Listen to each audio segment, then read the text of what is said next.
লক্ষণীয় যে প্রভুপাদ বলেছেন কেউ যদি ভগবত ধামে সহজে প্রবেশ করতে চায়, প্রভুপাদ বলেছেন one who knows how insignificant he is and become very meek and humble, the door of the spiritual world at once open to them.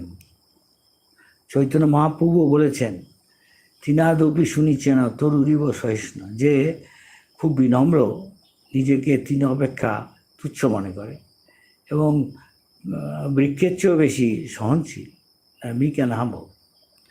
যীশুখ্রিস্ট বলেছেন, যীশুখ্রিস্ট also said, those who are meek and humble, they can only enter into the kingdom of God. So much to learn here. You can see Chaitanya Mahaprabhu is teaching us. Though he is a sannyasi, he kept the title of brahmachari to remain humble. You can learn so much. Okay.